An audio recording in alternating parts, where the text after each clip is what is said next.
pure experiences.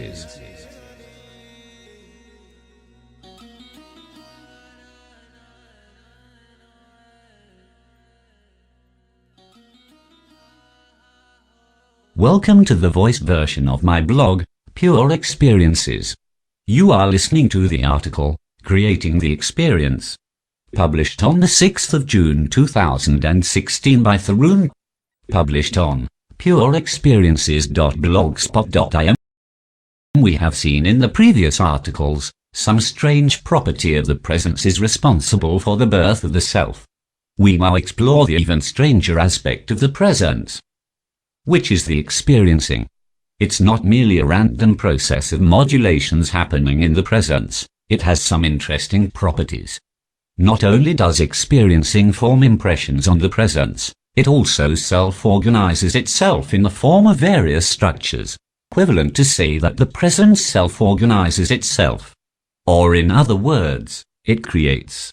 The structures thus created are the creation, the fundamental process. The process that is responsible for all the organization that is happening will be called the fundamental process. What it does is creates information out of pure randomness. In other words, it reduces the entropy. It favors complexity and organization to chaos and randomness. Why does it do that? It does not do anything really. The process happens by necessity. Anything that is organized prevails compared to the randomness. The latter results in no experiencing. The fundamental process feeds on itself. Meaning, any structures that are capable of creating more structures or augmenting themselves are favored. Obviously, this is also by necessity. The structures that do not recreate or repair tend to get destroyed or do not progress further in complexity. Thus, the organizing or structuring is a natural outcome of the experiencing. No one or no thing is doing it. There is no intention or will or cause for it. It happens because that is what must happen. It seems there is an opposite process that is going on in parallel, the process of destroying the structures, or an automatic increase in entropy. Everything that arises, falls, sooner or later. There is impermanence. If you see it closely, the fundamental process is the only one there is no other process. The fundamental process is the experiencing itself, seen as a creative process from a biased or selective perspective.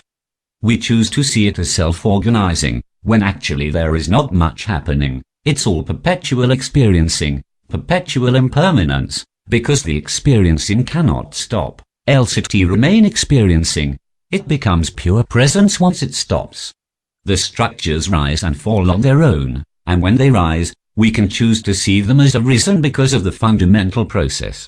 One metaphor to understand the fundamental process is that of tiny whirlpools that form on the surface of running water. As impermanent structures, when seen broadly, there is nothing but water flowing downhill. The energy in the water sometimes makes its parts flow in opposite or circular way. There is no creation as such. The whirlpools are structures with a lower entropy compared to the water surrounding them, and so, selectively, appear to be formed by some process. They do not last, but the flow never ceases. An example of the fundamental process is the process of speciation via natural selection. It is a tiny aspect of the fundamental process. From the evolution of the DNA molecule to the complex life forms. It is just the fundamental process acting on the physical world and creating structures. We, as we appear in the physical world, are nothing but one such structure. And impermanent. Sadly, the fundamental process is responsible for creation of the mind, brain, body, the world, universe and everything else that can be experienced objectively. These are just structures. The inherent necessities in some structures puts constraints on them. And they evolve algorithmically. That explains the mathematical conformity of physical universe. Physical universe is a structure that is rule-based, algorithmic, and probabilistic, statistical, and is so very predictable, except at tiny scales when statistical rules break down and it again appears as a presence, sort of indicates it.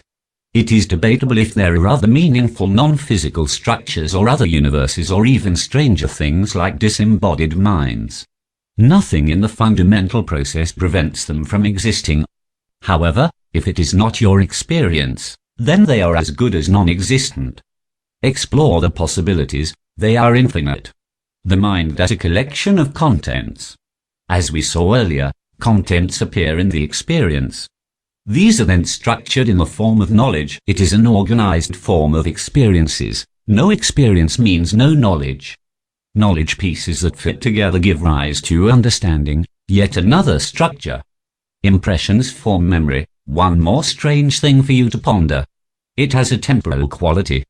The self-organizing proceeds even further and gives rise to a megastructure called the mind, which is a collection of contents and organizing processes. A good analogy is a computer having data, memory and programs to process/organize/use the data. As a fractal clone of the fundamental process, knowledge feeds on itself. That is, more knowledge leads to even more knowledge and stronger processes in order to organize it even further. For example, the knowledge of logic and rational thinking leads to a better structure of the existing knowledge and also empowers one to gain more knowledge. The knowledge of mathematics aids in better understanding of physics. Knowledge of human behavior leads to better relations, and so on. The mind is truly a great gift. In my experience, there is nothing as complex, marvelous and beautiful as the mind. It is vast, and it is very useful. If you are on a path of knowledge, the most beneficial tool to sharpen is your mind. Without mind, there is no knowledge, no understanding and no exchange of knowledge. It is great, but it has limitations. It can be easily seen, experienced, so it is an object. After all, it's a product of the fundamental process. As an object it is impermanent, it lasts for only a little while. And so it becomes even more important to make full use of it. Since knowledge is a form of impurity, and the mind is full of it, the mind itself can become a veil for the self. The self hides behind the mind and assumes it is mind. Well, that's the bad news. The good news is that if trained and developed properly, it is the mind that takes you back to the self. It has the ability to reveal the self in all its glory. Once you are back, the mind becomes a wonderful vehicle for experiencing. Mind versus brain. The self-organization is also responsible for the formation of the brain, the body that hosts the brain and a physical world that hosts the body. Well, very odd claim this one, is not it in reverse? Physical world to body to brain to mind to consciousness, self to presence. It's a good question and an important question. The short answer is, it does not matter how you see it, it's all one. The processes in physical world leading to the presence are same as the ones leading to a physical world starting from the presence.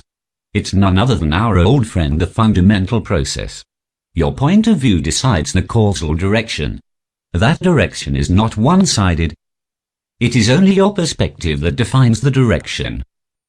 For now, I have decided to start from the presence, because, as we have discussed before, that is the only place where one can start from. Start from where you are, the solid ground of the self, the most certain of all experiences.